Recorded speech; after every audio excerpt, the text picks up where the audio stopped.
Hey guys, what is going on? It's 21 Maxwell here, and welcome to the final episode, episode 6 of the Manchester United Administration Challenge.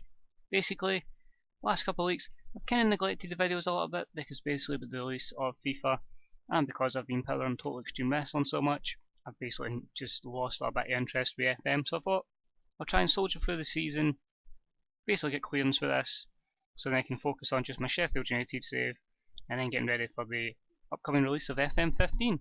So last time you joined us, we were in January, so as you can imagine I've powered from all the way from January through to the end of the season, and as you can see there, we kind of fucked up a good bit.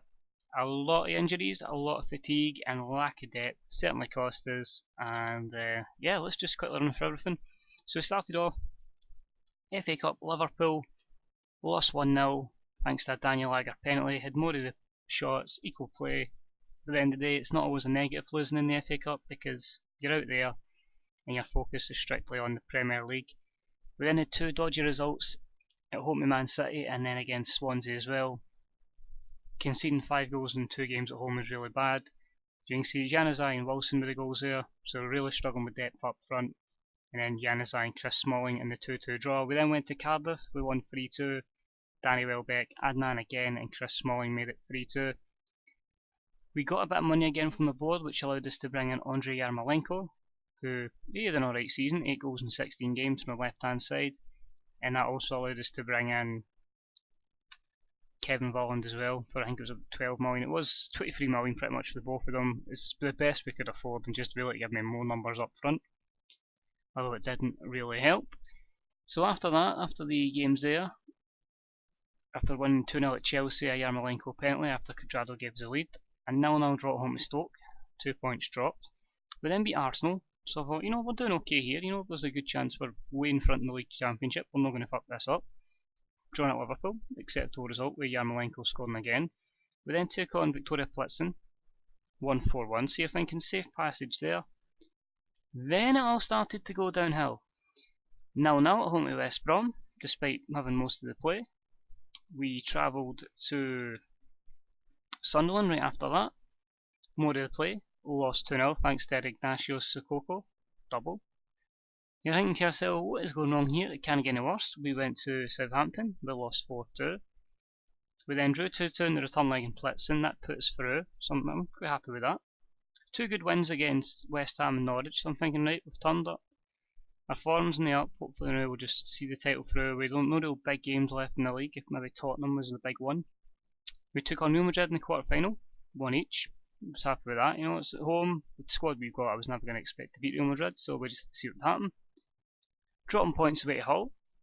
We then went to Madrid and won 1-0, which was incredible. Giggsy scoring, despite having very little possession, 3 shots, we practically FM'd Real Madrid, which was awesome. But I mean, it's just a shame what happened after that.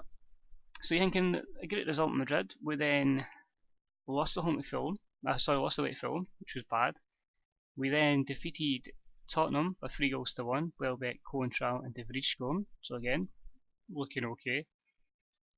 Then the Champions League semi-final did not go to plan. 21 shots to 3. Van Persie comes back to haunt us. Farfan has a game of his life, and they just were absolutely outstanding, and that was a 5-1 win, so that effectively ruled us out of that.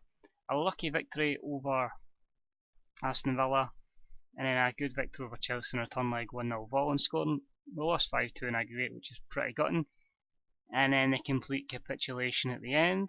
We travelled to Everton, and this is a game I'm going to quickly show you, and it just fell apart. Everything Everton touched went to goals. You'll see here Coleman from way out there scoring, made it 1-0. Morales as well, a goal from a ridiculous angle, 2-0. And to make things worse, it was Seamus Coleman from the edge of the box and made it 3-0. But you think that's bad losing it to them. We then travelled to St James's Park, Championship still with a chance of winning it.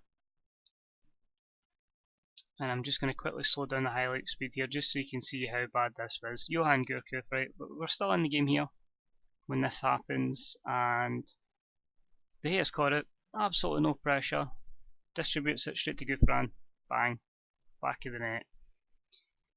That basically set the tone for the rest of the game. Gouffran went on to score a hat-trick, and you know when Johan Gouffran scoring a hat-trick against you, it's not going to be your day, which resulted in a 4-2 win for Everton. And as you can see with the fixtures here, only winning practically was at 2, if we're lucky, of the last 1, 2, 3, 4, 5, 6, 7 games. This is not good enough, and that run there in March as well completely cost us the title. Finished, Chelsea won the league on 80 points, we finished with 76, Arsenal on 74, Man City 73, Everton was a surprise package on 72 points, Cardiff, Sunderland and West Ham went down. It just goes to show with Manchester United though that losing all the key players just meant the depth wasn't there. Obviously losing Jones and Evans at the start didn't help, having to rely a lot more on the likes of Michael Keane. I'm pretty sure Blackett was out on loan for most of the time, so I couldn't use him. And then just practically the lack of depth in midfield as well. Surely told, once you got a couple of injuries, you're having to play Powell every week, Cleverley every week, and having to rely on a 40-year-old and Ryan Giggs. So it was a good experience actually. I really did enjoy the save. It just, when it got to the nitty gritty and the fixtures coming thick and fast, squad depth just, it was hard to rely on Welbz for most of the season. But I think he done okay. 19 goals just off the top goal scorer mark. Van Persie got 20, and Giroud got 21. Raphael was the second best player in the league as well with overall rating. Van Persie again. So that was okay. Chelsea eventually won the Champions League final as well on penalties, so Van Persie had a good time going to Chelsea. Probably a wise move. And to finish off, guys, we'll just quickly have a wee round up then and see how everybody's season went. Fellaini, Everton, pretty average rating, 7.0, just under that. 3 goals in 30 games, 14 yellow cards. Wayne Rooney over at Paris Saint-Germain got 14 goals in 34 games, 9 assists, so he done okay there. Van Persie, as you know, 20 goals in 27 games, 12 assists, just simply outstanding. Juan Mata, who played against us in the Champions League, got 7 in 35 starts with 7 assists as well, so he had a good time back in Spain. Nani, pretty poor, 18 appearances, 0 goals, standard Nani then. Shinji, back at Dortmund, got 8 goals, only 1 assist, which is quite shocking. Played a lot, so that's good for Shinji back at Dortmund. Chicharito, pretty poor, 5 starts, 14 sub-appearances and 9 goals for Barcelona. Johnny Evans at Chelsea, 25 games, 3 sub-appearances. Seems to have been pretty solid for Chelsea and the team that's won the league. There are the other ones that's went. Phil Jones to Arsenal, 20 starts, 6 sub-appearances. Seems to have pretty time of it. Well, let me see where he's been playing. Don't think I'll let me see if he's been playing at centre half or right back, but it's interesting to see how their careers have went since leaving Man U. As I say, there you go, we end up spending 60 odd million, but it just happens with the takeover and the new board giving us all that money, and unfortunately that's the best we could invest in. It was going to have a kinda impact, but overall it's been a good experience. It was something different. Usually you go Man U, you rely Rooney, Van Persie, so it was good to rely on the likes of Welbz, give the likes of Cleverley runs out all the time, and basically just giving more younger players a chance, using Januzaj, who him and Raphael both get in the team of the year, so he was one person that certainly benefited from the administration. Overall it was a good save and I really enjoyed it. So that's going to be the last probable video of FM14. There may be like a review or roundup of the Sheffield United save and how my son's career goes. I need to try and finish that before FM15. But apart from that, I think that might be us to FM15, where the aim there is simply to take over the world. Stay tuned for that one, guys. Take it easy, and I'll speak to you again real soon. Bye bye.